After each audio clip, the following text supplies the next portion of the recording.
Welcome to a special edition of Land Matters, the podcast of the Lincoln Institute of Land Policy. I'm your host, Anthony Flynn. This year, the Lincoln Institute is celebrating our 75th anniversary. We started as the Lincoln Foundation back in 1946.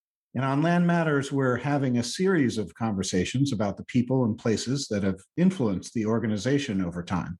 Today, our guests are two people at the center of it all. Board Chair and Chief Investment Officer Kathryn J. Lincoln, better known as Katie, and President and CEO George W. McCarthy, equally universally known as Mac. Katie and Mac, thank you for being here on Land Matters. You are most welcome. We're happy to be here. It's a pleasure to join you. Well, anybody interested in history, going back to the late 1800s and the turn of the century, I think will be fascinated by the origins of the Lincoln Institute. So, Katie, let's start with your grandfather, an extraordinary inventor and entrepreneur, John Cromwell Lincoln. What can you tell us about him?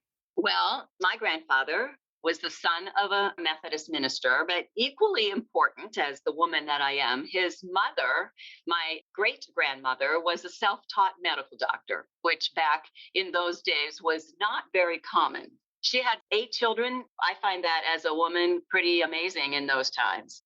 He went to The Ohio State University and read all the books on electrical engineering, and by his junior year of college, decided that there was nothing more that The Ohio State University could teach him, and so he left. So he went up to Cleveland. He wanted to become an inventor, and he did indeed become an inventor. He invented an electrical car way back then in the late 1800s, early 1900s, brakes and motors, and eventually an arc welder, and created the Lincoln Electric Company with $200 of his own savings.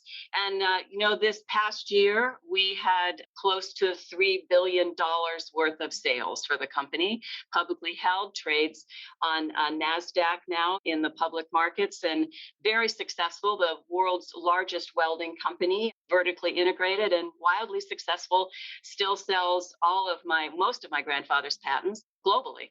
My father taught me to weld on a Lincoln welder about 50 years ago. Yeah. It should have been a question when I interviewed Mac, when we hired him. Did you learn on a Miller or a Lincoln Electric welder? Well, it's an incredible success story. But along the way, John C. Lincoln went to hear a lecture by a man named Henry George. My sense is that changed everything. What was it, do you suppose, Katie, about Henry George that so resonated with your grandfather? Mac can talk about the economics of Henry George, but, my version of Henry George is that Henry George believed in fairness, that he wanted there to be equity and social justice. And he had a belief about how that could happen. And that resonated with my grandfather, that he was devoutly Christian. And my grandfather understood that there needed to be fairness and equity. And you shouldn't just get money because you had access to land and access to things. And if you didn't have access to things, you shouldn't get money, right? And that really resonated with him. And that was a real spark for him. And his own writings. So he read Progress and Poverty, which was Henry George's seminal work. Some say that it was the best-selling book on the planet after he wrote it, second only to the Bible, translated into more languages than any other book. My grandfather read it, and my Aunt Lillian used to say that they would sit by his knee in the evening and he would read out loud to them. Now, if you've had a chance to read Henry George, you would know that it would be a great bedtime story because it might put you to sleep. Very Victorian writing, but it was a part of their families growing up, the sense of fairness and equity. And the whole notion of the integration of land is why we are the Lincoln Institute of Land Policy, thinking about the integration of land and progressive land tax policies. So, Anthony, in terms of the economics behind it, though, I think that another way that we describe fairness is a concept called distributive justice, right? And so when Henry George was trying to figure out why it was that during the incredible economic boom of the Industrial Revolution, poverty, and in particular urban poverty, persisted, he concluded that it was a distribution problem, that we were giving the benefits of economic growth away to the wrong people. And in particular, the idea was that we're giving it away to people who didn't earn it. Those are landowners. And What his argument was that the value of land was determined by things that were mostly outside of the control of the landowner. And there's no reason why the landowner should enjoy all these unearned benefits of the huge economic growth of land resulting from the Industrial Revolution. And he proposed to tax that away to eradicate poverty and to fund the public sector. That sense of fairness, I think, was based on this whole idea that the productive elements of society, namely capital and labor, were being taxed to pay for the public sector. And the non-productive elements of society, the landowners, were benefiting greatly and weren't getting those benefits taxed away. John C. Lincoln, who was clearly a very hard worker, wanted to find ways to benefit workers and capital and wanted to make sure that the distribution of all the benefits was done fairly. And it seems like a reasonable idea. And, Anthony, it's worth mentioning that one of the cornerstones of the Lincoln Electric Company was always that the workers got paid first. There was a peace sharing program so that the workers always got paid before the shareholders got paid. People who did the work got paid first. That was his belief, and it's still that way today.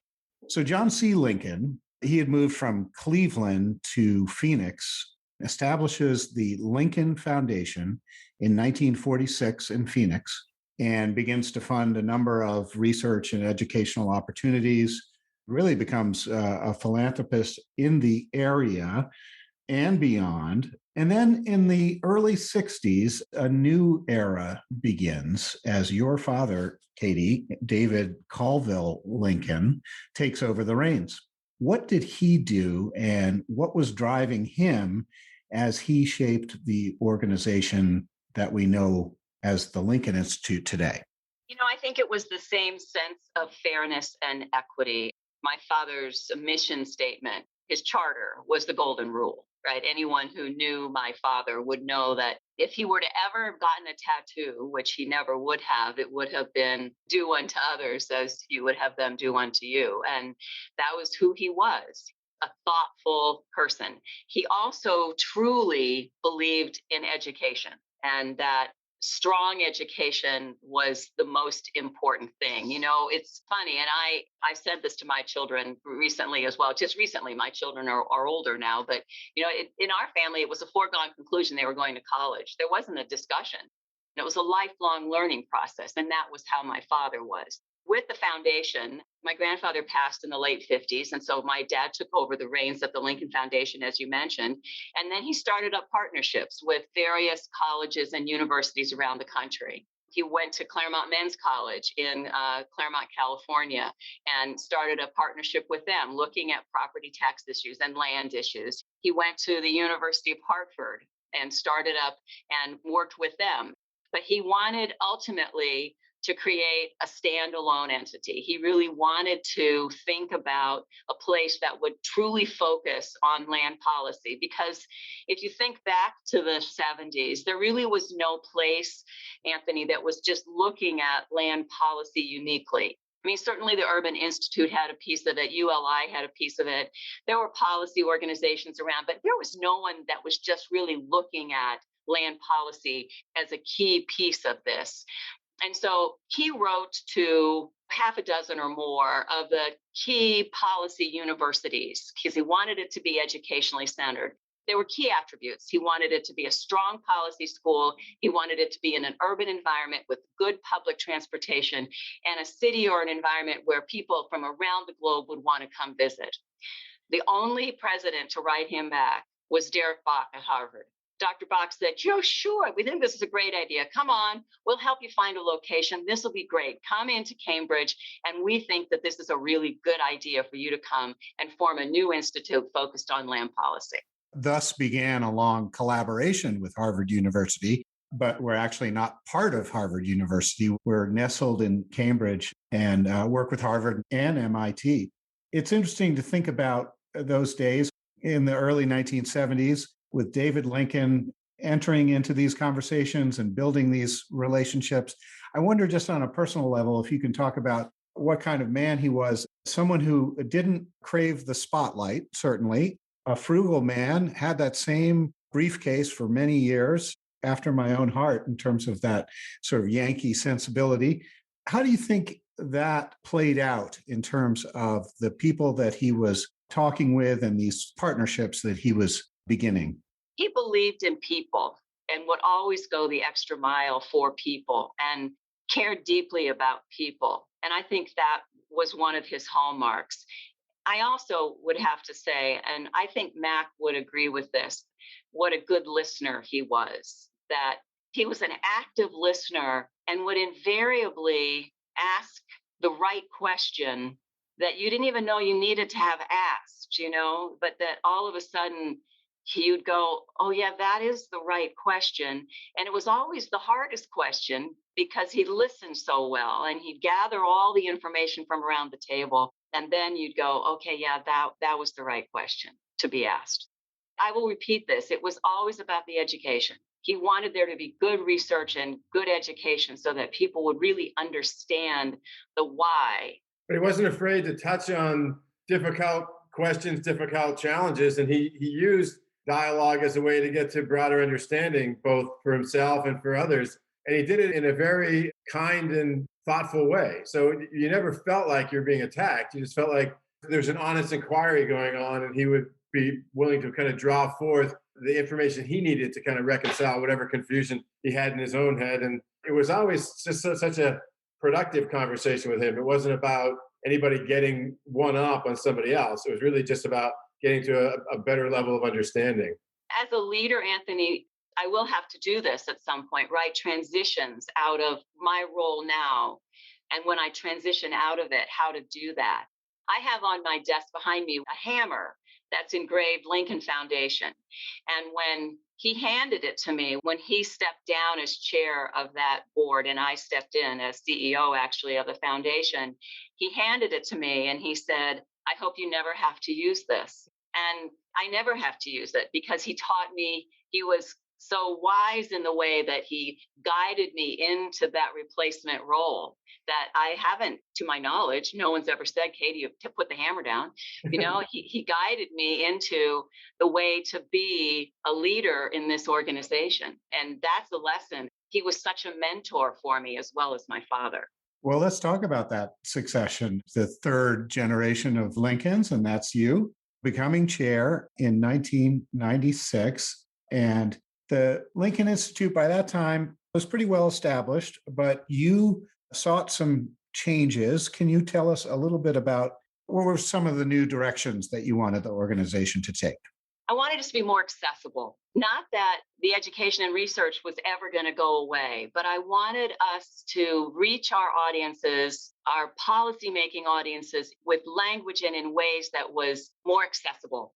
Our former home in Cambridge was a beautiful home on Trowbridge Street. We had a library because we had purchased a huge collection of books from a tax organization. There are all these books in the basement. And so I don't want to publish books that go into the basement, right? I want to publish things and work with people with accessible communication. So we put together a 2 CD set on Henry George. For the first time, we digitized most of his works. They'd never been digitized before in a way that was accessible to people. We put a timeline of his life together. The game Monopoly was sort of based on Henry George's ideas around value capture and land. And we put that in the CD-ROM. And then we decided to think about 3 case studies, if you will, on different issues around land. And so we made 3 films that actually aired on PBS, our Making Sense of Place series that have now been updated, and people can look on our website and see the updated series there. And we've started a different way to look at our work. Our policy focus reports are now more succinct views of our work, still strongly research-based, but more accessible. Our policy focused briefs, 8 pages of something that a policymaker or a chief of staff can pick up and read that's a little more accessible, that they can read on a train or a bus or on an airplane in this busy time. So I really wanted us to think about how we get to the people who are making the decisions. Laddie Kaur, our good friend, the former president of Arizona State University, used to say that he really wanted to run a think and do tank, right? He didn't want to just run a think tank because he didn't want to have an image of people sitting around thinking. And, with Mac as CEO, we are certainly running a think and do tank because we are doing, we want to do. And that's my mentality. I want to do. I don't want to just provide educational materials and sit back and say, here. And so the final step in that transformation, ongoing, of course, but an important step in 2006 was the technical merger of the Lincoln Foundation and the Lincoln Institute of Land Policy in 2006 to form a single private operating foundation. And this really was part of the evolution where we moved from being more of a school to a think tank and more focused on impact.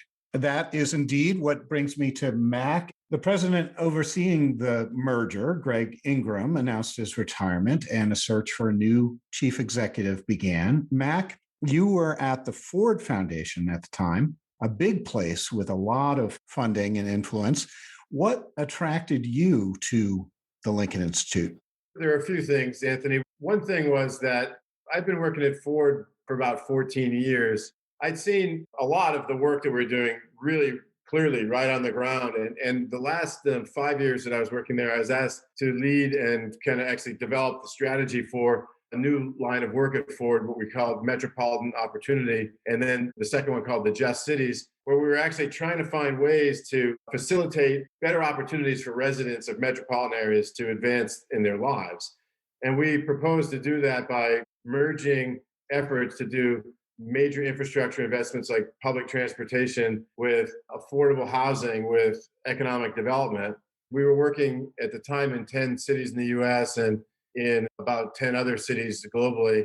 And one of the things that we just kept running into when we started to solve the kinds of different challenges that we ran into was that we couldn't actually get functional government at the metropolitan level in the United States. Well, that's because land policy decisions were made hyper locally at the jurisdictional level, and you couldn't get the 100 jurisdictions that represent Greater Boston to find ways to work together to make land policy that made sense for the metropolitan region. And so you always had all these individuals making isolated choices that added up to kind of the wrong outcome for the region.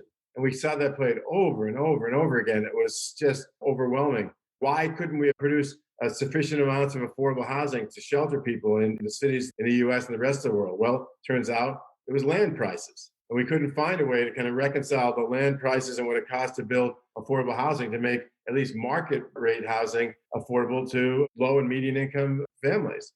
So that was one thing. The other thing was that in my previous work at the Ford Foundation, I had run into the Lincoln Institute when I was working to help found a thing called the National Community Land Trust Network, where we were trying to find ways to produce permanently affordable housing by taking land out of the equation and putting land into community land trusts. And so at the time, someone that was working at Lincoln called Roz Greenstein came and talked to me about her interest in doing it. And so we decided to pool our funding and support the National Community Land Trust Network, which eventually became what we now call Grounded Solutions Network. And I got to know Lincoln a lot better through those connections. And I saw that Lincoln was doing cutting edge work in a lot of areas. Like you guys were way out ahead of working with municipal and urban governments on issues of sprawl. I mean, you were talking about that when you did the movie in whatever it was, 2001, Phoenix, 2003 in Portland. You guys were way ahead of the curve in a lot of these things. It just astounded me that more people didn't know about the great work you're doing. And so a headhunter called me up one day and said, did I know anybody that would be interested in being president of the Lincoln Institute? And I said, yeah, me. And so we started down that road. And I said, boy, that is a place that I would love to work at. And I'd love to be able to kind of be a megaphone for the kinds of things that Lincoln was already doing. Perhaps it was your destiny. In terms of the central role of land, something that runs throughout our work, you've made a few changes, updating the organization in different ways. And not to dwell on that, but what's your reflections on that process to make the Lincoln Institute perhaps a little bit more nimble, to reorganize some things, and then also to set out the strategic goals that we now have? I'm not going to read them all. You can see them on our website, lincolninst.edu. They include addressing climate change and spatial equity. But with those goals and some of the other changes you've made, how have you put the organization in a position to have even more impact? So the first thing, and this is just an artifact of an organization that is really kind of built around an educational model, that when I came to Lincoln, the Institute was really characterized by silos of really deep expertise. and people who were really more in kind of an academic mode than in kind of in a more practical mode. They were used to working on their own. And it astounded me when I first came that I started to talk to the different leaders of the different units at the Institute. They weren't really fluent in describing what the other units did. And I thought, well, that's not good because, if we're going to work together as one institute, we need to know what we're all doing and then find ways to identify synergies between our work and really elevate the benefits of collaboration across these different areas of work. And so we started breaking down silos. And the way we did it was by kind of working together to articulate a vision for what the Institute could become and how to get there. Part of that was really being able to focus on the things that we were trying to achieve out in the world. And the first thing that we had to do is kind of get the staff to understand that for us at the Institute, our goal wasn't to get land policy right. Our goal was to use land policy to get other things right. And whether it's addressing climate change or finding ways to make sure that cities and municipalities are fiscally sound, or whether it's conserving land and water resources at scale, right? All of them are about the goal, right? The goal of conserving land isn't to conserve land. The goal of conserving land is to protect critical habitats, or, it's to find ways to make sure that we're able to extract the environmental benefits that the land provide us that make cities possible. Because if the world were one big city, we wouldn't be able to actually exist. We need cities with other supporting land around it. And part of working together to forge that vision required that we actually get people to sit together and describe what they're doing to each other.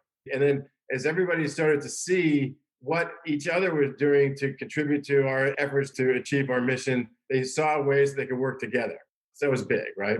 The other big thing was to really expand our reach externally to work with new global partners who would see the value that we bring to some of their efforts to get things done. So like UN Habitat, and working with them, we'd been kind of fellow travelers with UN Habitat, and we went to the different World Urban Forums, and we weren't really kind of in the inner circle with them. And as we approached 2016 and the Habitat 3 big meeting that happens only every 20 years in Quito, we're able to show UN Habitat and other partners the value of really placing land policy kind of at a higher level of concern for them than they otherwise would. And they saw the value that we brought in terms of the deep expertise and the volumes of this treasure trove that we could bring to bear to those kinds of challenges. And so we expand our influence, but then expanding our influence with big partners like the UN or the World Bank or the OECD also provides us with the kind of megaphone that I wanted to be able to get our work out there to many, many, many more people who could find a way to deploy the tools and the ideas that we've been generating for a long time, right? So, I thought it was just kind of a little bit of a diamond in the rough, maybe a little bit of the best kept secret in land policy that I wanted to find a way to kind of change that dynamic. And I think we've been pretty successful doing that over the last 7 years or so. We're now considered to be peers to some of these organizations that are mighty and huge, like the World Bank or OECD or the UN, or at least parts of the UN. And I think that's great. We're getting kind of the attention that we deserve, and we deserved even before I was there, because the work is just outstanding and done by nobody else. I think it's also fair to say that MAC has encouraged the team to partner, to think outside the box when it comes to partners. It doesn't hurt to ask, right? It doesn't hurt to consider what another partner might be able to bring to the table, that we don't want to reinvent the wheel. So let's think about what other partners can bring to the table. And as Max says, go to the UN, go to the World Bank, go to the OECD. They have gaps that we can fill. So let's continue to think about partnering. And I think that has been a dynamic that we didn't have before. Let me come back to you, along with upgrading and changes that Matt talked about. You, as Chief Investment Officer, have been managing the Lincoln Institute's endowment, which of course has grown a bit since 75 years ago. What is your philosophy about the portfolio that makes all this work possible? I have said to people that I don't manage money, I manage people. And I think that if you find and identify portfolio managers who are good people with strong values and good ethics, then they're going to manage money in a strong and thoughtful way and do good for you. So that's the basis of how I think about managing the portfolio.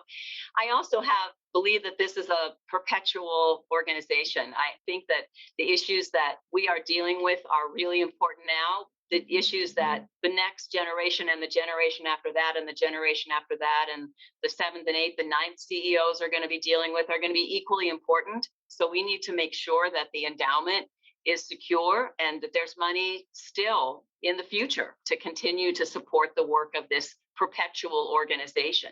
I have my eye on growth, but I have my eye on sustainability. We manage our spending so that we're careful on both sides of the house. On the spending program side, Mac and his team are very thoughtful about the amount of money they spend on program, and we're very thoughtful around the way that we spend money on the endowment side and the way that we can manage the growth of the portfolio to not add too much risk, but to have enough risk so that we can have an appropriate return. You've also begun to do some mission-related investments. Can you briefly tell us about that? Investments run the gamut from just a straight financial return all the way to a program-related investment. Sort of halfway in the middle, there is a mission-related investment. So you might find an allocation that not only gives you a financial return, but also relates to the mission of your organization. So I'll give you an example of one. We have an investment with an organization called Ecosystem Investment Partners. They're based in Baltimore, Maryland, and they restore wetlands and streams, create mitigation banks. They work with local communities, so they're supporting the local economic development of those communities. They create the mitigation banks, and then they sell those credits to developers, either private developers or DOTs, other places, other entities that need those credits in order to make developments. That financial return reverts back into the fund, and we get that financial return to support our program. Well, as you can imagine, Anthony, the local nature of that, the restoring of the wetland, all of that is something that we would want to see happen. It really aligns with our mission. So it's the kind of work that we would like to see done, but it also provides the kind of return that supports the work of the Lincoln Institute. Well, as always, it's the work that we do that matters most. Mac, I know this is hard to do, but as we conclude here, can you give us an example or two of the ways that our research and training is helping communities around the world become a better place or to improve the quality of life that you talked about earlier? What's a good example of how that actually plays out on the ground, if you will? In the work that we do in Latin America and the Caribbean, one of the biggest challenges we're dealing with in cities is the proliferation of what we call informal settlements, favelas in Brazil or slums in the rest of the world. And basically, the migrants to cities very often don't have any place to live, and they camp on the outskirts in areas that have no public services, no public sewers, no water, no electricity very often. In many Latin American cities, we're talking about 40 to 50% of the population of the city can be living in these unplanned settlements. And so we've been doing a lot of work trying to figure out how we can work with cities and help them to formalize these informal settlements, and in various ways. We've been working on this for 20 years, but basically we've been trying to find ways to help people to understand that if you improve the land, and if you provide the services, the value of the land actually goes up. And that improved value of the land can be captured to help pay for the improvements you make. And those improvements might include building real housing with public services that will be home for the people who were formerly living in the slums. One of the greatest examples is this area of Sao Paulo called Agua Espriada, which was a big slum next to a river that was right in the middle of the city. And so the folks in Sao Paulo identified a very large area around the slum, and they decided they're going to designate it as a redevelopment area. And to fund the redevelopment, they sold to developers different segments of the land there and allowed them to develop with great intensity to build skyscrapers and stuff in exchange for building public housing for the residents of the slum, and also building a subway line that would give them access to jobs in their city because they'd be able to ride in the subway, and a bridge that would cross the river and allow for better traffic flow around the slum as well. And the whole thing was self-financed by this land value capture scheme that allowed them to garner the resources and build up the rest of the region, which became kind of a commercial section of the city. those kind of really innovative, inventive ways to deal with these things, we've been trying them out in different places in the world, and it's worked in a lot of places. It makes a difference. Now, there's still 800 million to a billion people in the planet living in slums that need that kind of help. And, we need to be able to get things going a little bit faster, but we have made great inroads on that. Another example would be our ability to use privately conserved land to augment publicly conserved land, and that can sometimes create really impressive large scale landscapes.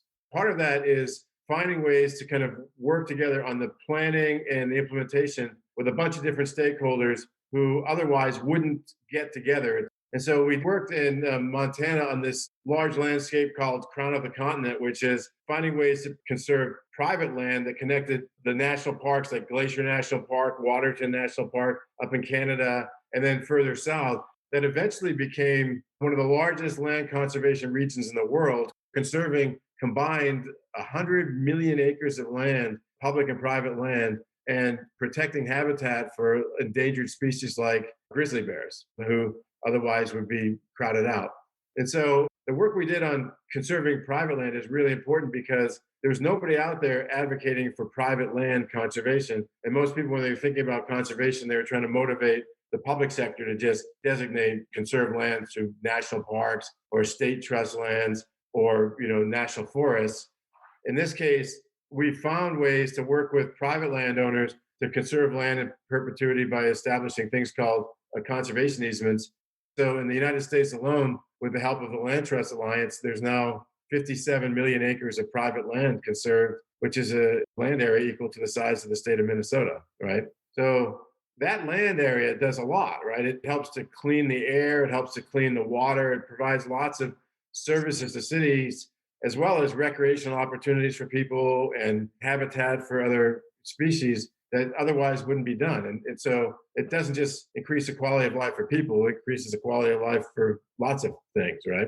So anyway, there's a couple of examples. Well, it's been quite a run. We haven't covered all kinds of things we could talk about as the work continues. The 75th anniversary includes all kinds of activities and special content that I'm going to talk about in a second. But as we close here, I'd like to ask you both about what this time has meant for you, this exercise of looking back at the origins of the organization and then looking forward to the future. What kinds of thoughts and reflections have you had as you think about this extraordinary enterprise sparked by an inventor and philanthropist so many years ago? It's really a remarkable story. Mac, if I may, let's start with you. As you know, Anthony, for the last few years, we've been running at a hectic pace, right? We've been growing new centers. We've been building out the institution. And in many ways, the 75th anniversary is a welcome opportunity to pause and to reflect on the important work of the Institute over 8 decades, right? And you don't often get a chance to do that. And it's really important to be able to do that because not only do you kind of mark where you are, you understand and appreciate where you've come from and what you've been able to accomplish. And you use that as a springboard to go off and do more. And part of it is just a huge morale building thing because you get to remind people how important the work they do is and get them to kind of recommit to really caring about and promoting this kind of work off into the future. And so being able to just hit pause for a second and to understand and to think about it, to listen to the things that we've been able to accomplish and then what we're going to be able to do in the future is just a rewarding experience in itself. But it also gives us kind of the opportunity to share that with others so they can appreciate something that a lot of people, haven't had the opportunity to appreciate, which is the extraordinary work of an organization and hundreds of the people that have been associated with it over 8 decades. Katie Lincoln, you'll have the last word. Thanks for inviting us today, Anthony. I appreciate the opportunity to be here to celebrate 75 years. First of all, I'll say it continues to be an honor to serve this organization, following in very large footsteps. But it is an honor to continue to serve the family and this legacy that started these many years ago. And it's actually been quite fun also to continue to learn more about these two gentlemen who were my predecessors here. The folks who've been doing these researches for us and learning more about both my grandfather and my father. It's been quite delightful, actually, to get some of these tidbits that people can come up and tell me about them. But I'm with Mac on it's nice to take a moment to reflect and to think and to look back, to really gain a really great sense of excitement about the fact that we have this wonderful springboard to look forward to the next 75 years, that we all won't be able to participate in all of those 75 years, but there's a great deal of wonderful work that's going to be done as we look forward, and to share what we've done and to share how much more there is to do. That's really exciting. And I look forward to participating in that and with Mac to helping us lead these projects for this next year and for the next decades as we move forward. It's an exciting time. Katie Lincoln and George Mac McCarthy, thank you for this great conversation on land matters. Katie Lincoln is the chair of the board of the Lincoln Institute and chief investment officer. George Mac McCarthy is president and CEO. The celebration of the Lincoln Institute's 75th anniversary continues through the months ahead. You can see all the activities and the special content by going to our website, lincolninst.edu, and right there on the homepage, click on the link to the 75th anniversary information. You'll find a page where we list all the events that we've got lined up for the months ahead. There's also a special anniversary issue of Landlines, our magazine, an excellent 15-minute original film about the Lincoln Institute, and an online interactive timeline that goes back to those early days that we talked about earlier in the show. Again, just go to lincolninst.edu to check it all out. You can also follow us on Twitter. Our handle is @landpolicy. That's it for this special anniversary edition of the Land Matters podcast. I'm your host, Anthony Flint. As always, thanks for listening.